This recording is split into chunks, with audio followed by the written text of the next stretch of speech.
The final point we have is about your Klout score. Now, I recently found out what this is. It's apparently a company that uses sites like Twitter and Facebook and other social medias companies to find out what your influence is in social media.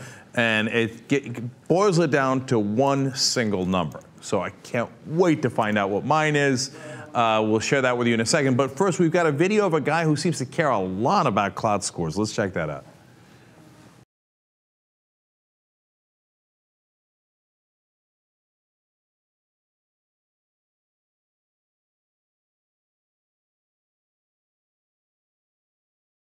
All right, two things I got. First of all, I was waiting for the 9.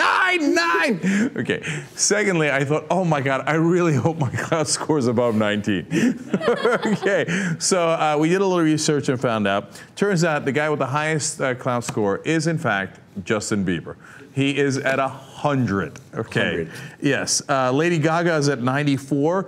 President Obama's at 91. Look at Hugo Chavez destroying the competition, scoring a 91.3 above the President of the United States of America.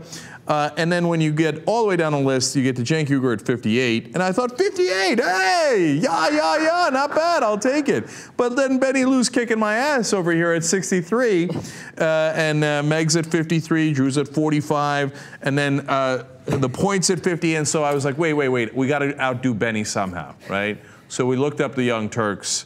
You win 69, barely below Martha Stewart. I have to disclaim something that we went off my personal Klout score, but Tubefilter, we're in the, let's just say the upper 60s. I don't want to. Yeah, it's upper 60s. Not a big deal. Not a big deal. Not that you care about your Klout score. I mean, like, I don't really like. Yeah. I don't like to brag. Right. No. It doesn't really matter. No, of course not. Except for the fact that immediately, as soon as I found out what it was, I became obsessed. Yeah, like, wait a minute. How do we pump this thing up? Okay. I mean, if we're all going to fix everything in the record, mine's actually 54 today. 54. It's not 53. That's really, I mean, 54. Yeah. 54. It's much more respectable now. Every single person watching this right now is checking it. Well, I mean, it's one of those things that once you hear about it, you have to know like where you are on it. Can anybody, like, okay, so I know nothing, obviously. So nonetheless, I apparently have some clout. But so can anyone check? So tell me how this thing works. Anybody can check anyone else's Klout score. You sign in with your Twitter or your Facebook. Basically, it tells you what you're influential in, who influences you. It puts you on like a social media map for if you're like a lurker, if you're someone who's active. It tells you what subjects you're influential in. But the thing is, like, the way it aggregates the subjects that you're influential in is, it's very arbitrary. I have no idea how they do the metrics, but they are terrible. Like I said, I was saying during the break, like, I'm influential in Colorado. I've never been there or tweeted about it. So I'm not quite sure why I'm influential about the subject of Colorado. And on top of that, they have a system called plus Ks. So you get them when you get, the further your Klout score goes up, the more plus Ks you get. And you can give them to people. So if I think Benny is really great about photography, I give him a plus K in photography, and it boosts his influence in photography. But you can write in your own subjects. So one of my office mates thought it would be hilarious to put masturbation on my Klout score. So now I'm influential in photography, entrepreneurship, and then masturbation right there at the top. Just right there. This video, you might be I mean, it's real. It's very weird. But then it's like, it becomes kind of a middle school thing. So of course I had to do it back. I mean, whatever. He's going to ruin my Klout score. Middle school thing. Yeah, absolutely. Okay, and now congratulations. You just got thousands of people to do that to their friends. I mean, well, yeah, you're all welcome. Okay. Everybody's going to be, does that make me super influential? Because now I'm making everyone else. All the masturbation, maybe your masturbation rating will go down.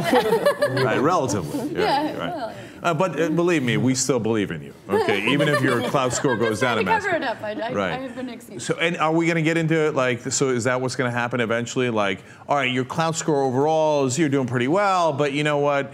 In kayaking, your Klout score is like -7, so you're going to have to bring that up. Like, we're going to break this thing into specific categories? Yeah, I don't think it's like a thing that people are going to say. I mean, eventually, sure, if you're going for a social media job, people might say, well, you're not very influential. You clearly don't know how to harness the power of social media. But people are using it. There was a great piece in Wired a few weeks ago about how companies are finding out people's Klout scores and then giving, you get to go to first class because you got 70 on your Klout score. And they're not even telling them it's based on your Klout score. Those people are the kind of people who, when they get an upgrade, they're going to say, great, I had a great time, and I'm going to tweet about how great Southwest Airlines is. Oh, that's sick and awesome at the same time. Yeah, it's fantastic. In the beginning, I was like, wait, why do they get to go to first class? Because then they're going to brag about, I got it. Okay. But you know what? As a business person, does that make sense, Drew?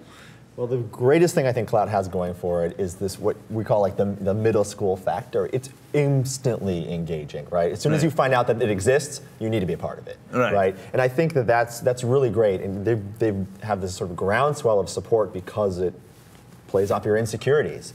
What I think the big challenge for Klout is, like Meg said, drilling it down. It's an aggregate number. It's very difficult to de-aggregate that kind of information. And what ends up happening is there's a lot of misfires, right? There's a lot of places where it doesn't line up.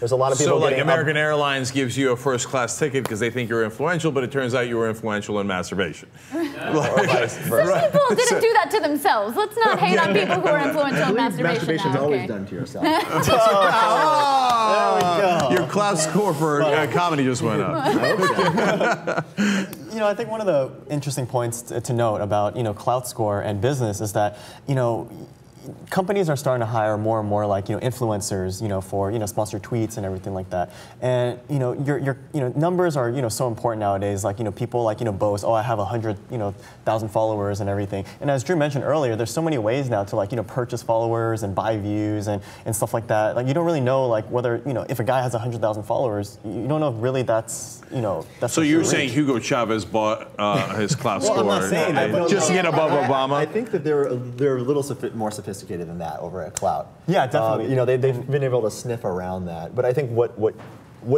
it's really good at is identifying winners, right? It's the best of X, the X of Y. And in those categories that they've predefined. But as a marketer that wants to connect with the most influential people in sort of like Tubefilter readers that also really like Lady Gaga, if I want to find that intersection and find that person, it's going to be a lot harder for Klout to go down that way. And so I think that's where the next stage for Klout is really understanding how to map out the levels of influence that are specifically relevant to whatever campaign you want to do, especially in politics, when you want to find out who are those key people that are going to influence the right votes so that you can make those wins, as opposed to just identifying this list, right? Really, this list is obvious. Justin Bieber, Lady Gaga, President Obama. Well, but I think the thing that is really interesting about Klout is, you were saying like sponsored tweets are something that brands obviously go towards. They want a Kim Kardashian to tweet about their, whatever, their new sneakers or whatever, but she has to hashtag that with ad or sponsored tweet or whatever, and people get in trouble for not doing that. So the new thing, like I was saying, is they're taking people and they're giving them something without telling them, hey, we're giving you this because you're a Klout score, and they're not saying we're going to pay you for your tweet. We're just going to give you that upgrade, and you're going to organically tweet about it, and people are going to want to trust you more because they think, oh, I really like that brand, and nobody paid me. It's not a hashtag ad kind of thing. I really like this brand, and people are more apt to say like, oh, maybe I'm going to check out those sneakers because so and so really seemed to like those. That's the key to that authenticity that we were talking about earlier, because it will be authentic that way because it's like Inception. That's interesting. That's another good analogy. So, but another maybe the inner liberal in me thinks, well, okay, does this mean though that the rich get richer in a sense? Absolutely. Absolutely, because it's people who are already influential are getting free upgrades, they're getting first-class tickets, they're getting nicer hotel rooms. But on the other hand, you want to cheer for the little guy who doesn't really have a Klout score to get that upgrade he would really appreciate. But nobody cares if he tweets about his upgrade. I mean, really, if we're going to be honest about harsh. it, they want people who are going to reach 1 million people with their tweet about how much they liked X, Y, or Z. So it really is smart for them to pay attention it does to make sense. people who Would are you guys there. check people's Klout scores if you were interviewing them? Well, now they think about it. No, keep it real. Keep it real. Because look, here, I'll start. If I was interviewing a guy for a social media job, which I actually soon might be, now that I know this, yeah, I will check his Klout score. Because that's incredibly pertinent. Sure. If it's an editor who's going to edit this video, be cool, be cool. Don't cut me out.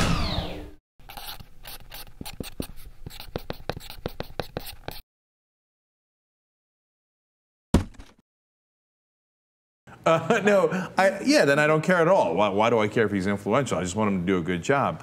But I mean, it could be relevant, right? In some cases. I mean, for working social media, I mean, like I said, you can buy views and everything now and buy Twitter followers.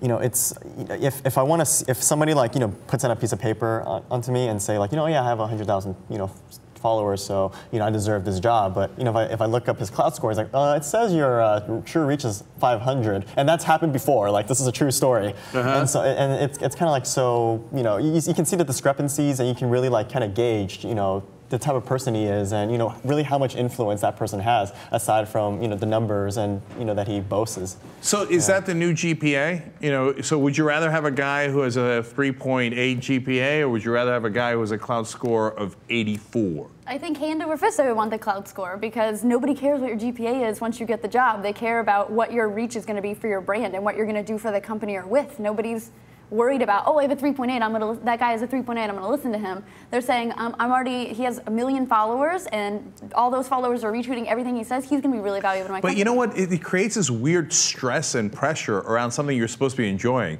Like social media is supposed to be like, hey, I'm hanging out with friends, hey, I tweeted this, whatever, no, now everybody's judging you based on it. And but I mean, it's just like not tweeting out things like, I'm having fun at the beach, when you're supposed to be sick because your boss will see it. It's the same thing. It's just a check so that your boss doesn't have to read all your tweets to figure out if you're really a slacker or if you're someone who's getting it done. Are we eventually going to have a combined score of GPA and Klout and BMI and your credit score, and eventually they say, okay, as a human being, you are worth 73. And you're like, yes, or 18. Oh no, fail. Is that where we're going? That'd be kind of no, scary. It would be no scary, way. in my personal opinion. Yeah. I don't think so. I think this is pretty close, actually. I'm sure a dating site will figure it out first. That's true. That's true. They now have face recognition at some bars, and you can be at home. There's like an app for this or something, and so it gives a raw score for how hot the people at that bar are. Okay. Yeah. Okay. Well, that's just useful. Okay. And I bet that they could probably tap into their iPhones and figure out who they are and their Klout scores. How hot the people who frequent it? Yeah. Okay, so it's coming. Everything. How many women are checking in at that bar? I mean, it's social media is taking over everything. Now, where you actually rate they have something. Never mind. They have something. All right, and one last question for you guys. Did you all know your Klout scores before you came on and knew we were going to talk about this? I had a general idea. That's but I yes. double-checked. I did, yeah. Yeah? Yeah, I did. We were talking about that Wired piece, and that's when I got the masturbation tag that was now so infamous. Okay, all right. So our next point is about the masturbation tag. Okay. All right, okay. Now, I'm going to just go with Tubefilter. I'm going to go with the Young Turks. Anybody tell me? Oh, yeah, not a big deal. Young Turks, 69. It's a pretty good number. I think we're not 69. We're a little lower. Oh, We're at high 68. Okay. All right. High 60. High 68. I love how specific it is now. I love it. I don't know why Hugo Chavez is the only one with a decimal in this list. Right. No. There are decimals. There are decimals. Yeah. And my final goal on Klout is to pass Hugo Chavez. So wish me luck. More power to you, Chavez.